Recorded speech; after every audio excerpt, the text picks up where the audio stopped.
सोचिए, एक ही हफ्ते में भारत ने तेल, टेक्नोलॉजी, एआई, रक्षा और अंतरिक्ष जैसे क्षेत्रों में इतने बड़े समझौते कर लिए कि दुनिया भारत को सिर्फ एक देश नहीं बल्कि एक सुपर पावर के रूप में देखने लगी है। प्रधानमंत्री नरेंद्र मोदी की 5 देशों की यात्रा खत्म हो चुकी है, लेकिन इस दौरे के बाद दुनिया की राजनीति में जो हलचल मची है वो आने वाले कई सालों तक असर दिखाने वाली है। दोस्तों, यूएई से तेल, नीदरलैंड से चिप और टेक्नोलॉजी, स्वीडन से एआई और इनोवेशन, नॉर्वे से ग्रीन एनर्जी और इटली से रक्षा और व्यापार। लेकिन सबसे बड़ा सवाल यह है, क्या ये सिर्फ विदेश यात्राएं थी या फिर भारत की भविष्य की सुपर पावर प्लानिंग? वीडियो को आखिर तक जरूर देखिए, क्योंकि अंत में मैं आपको बताऊंगा कि इस पूरे दौरे में आम भारतीयों की जिंदगी पर क्या असर पड़ने वाला है। चलिए पहला देखते हैं यूएई।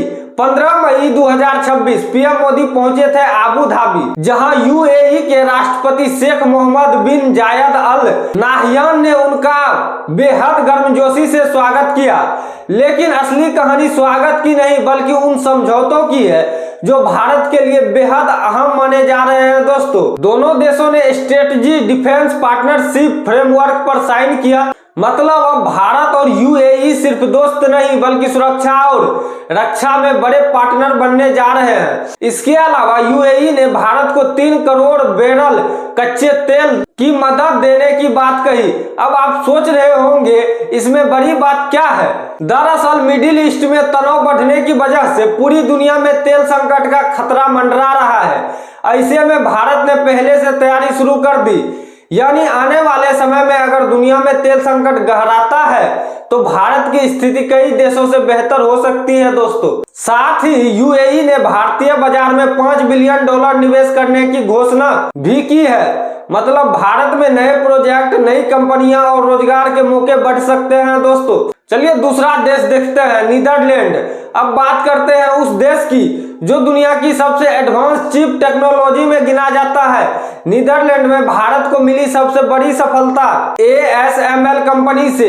ये वही कंपनी जिसकी मशीनों के बिना दुनिया के एडवांस सेमीकंडक्टर बनाना लगभग नामुमकिन माना जाता है। अब ASML और टाटा इलेक्ट्रॉनिक्स मिलकर भारत में सेमीकंडक्टर प्लांट लगाने जा रहे हैं। यानी भविष्य में भारत सिर्फ मोबाइल खरीदने वाला देश नहीं रहेगा बल्कि चिप बनाने वाला देश भी बन सकता है। दोस्तों, और अगर ऐसा हुआ तो चीन और ताइवान पर दुनिया की निर्भरता कम हो सकती है। इसके अलावा नीदरलैंड ने भारत को 11वीं सदी की चोल साम्राज्य की ताम पाटिकाएं भी लौटाई है, जिसे भारत की सांस्कृतिक जीत के तौर पर देखा जा रहा है। तीसरा देश स्वीडन। स्वीडन यात्रा में सबसे ज्यादा फोकस रहा टेक्नोलॉजी और एआई पर। भारत और स्वीडन ने मिलकर एआई कॉरिडोर शुरू करने का फैसला लिया। मतलब अब दोनों देश एआई इनोवेशन और फ्यूचर टेक्नोलॉजी पर साथ काम करेंगे। इसके अलावा अगले 5 साल में दोनों देशों में व्यापार को दुगुना करने का लक्ष्य रखा गया है। अब सोचिए, जब दुनिया एआई की तरफ भाग रही है तब भारत खुद को उस रेस में सबसे आगे रखने की कोशिश कर रहा है। और यही वजह है कि दुनिया की बड़ी कंपनियां भारत को सिर्फ मार्केट नहीं बल्कि फ्यूचर टेक हब मानने लगी है। चौथा देश है नॉर्वे। नॉर्वे यात्रा को ग्रीन फ्यूचर मिशन कहा जाए तो गलत नहीं होगा। दोस्तों, भारत और नॉर्वे ने ग्रीन स्ट्रेटेजी पार्टनरशिप की घोषणा की। इस दौरान 12 बड़े समझौता पर साइन हुए हैं। ग्रीन हाइड्रोजन, पवन ऊर्जा, कार्बन कैप्चर टेक्नोलॉजी और ग्रीन शिपिंग जैसे क्षेत्रों में दोनों देश ने मिलकर काम करेंगे। सबसे दिलचस्प बात यह रही, इसरो और नॉर्वे के बीच अंतरिक्ष सहयोग को लेकर भी समझौता हुआ। मतलब भारत अब सिर्फ जमीन और समुद्र ही नहीं बल्कि अंतरिक्ष में भी अपने नेटवर्क को मजबूत कर रहा है। और आखिरी देश है इटली। अब बात उस देश की जहां पीएम मोदी की मुलाकात हुई इटली की प्रधानमंत्री जॉर्जिया मेलोनी से। दोनों नेताओं ने 2025 से 29 की संयुक्त रणनीतिक योजना की समीक्षा की और कई अहम क्षेत्रों में सहयोग बढ़ाने पर सहमति बनी, जैसे व्यापार, रक्षा, ब्लू इकोनॉमी, शिक्षा और टेक्नोलॉजी। इसके अलावा दोनों नेताओं ने दुनिया में चल रहे जियोपॉलिटिक्स टेंशन पर भी चर्चा की। यानी भारत अब सिर्फ अपने फायदे की बात नहीं कर रहा बल्कि वैश्विक राजनीति में भी बड़ा रोल निभाने की तैयारी में है। अब सबसे बड़ा सवाल, इस पूरे दौरे से आम भारतीय को क्या मिलेगा? तो जवाब है बेहतर ऊर्जा सुरक्षा, नए रोजगार, एआई और टेक्नोलॉजी में अवसर, भारत में बड़ी विदेशी कंपनियों का निवेश और दुनिया में भारत की मजबूत पहचान।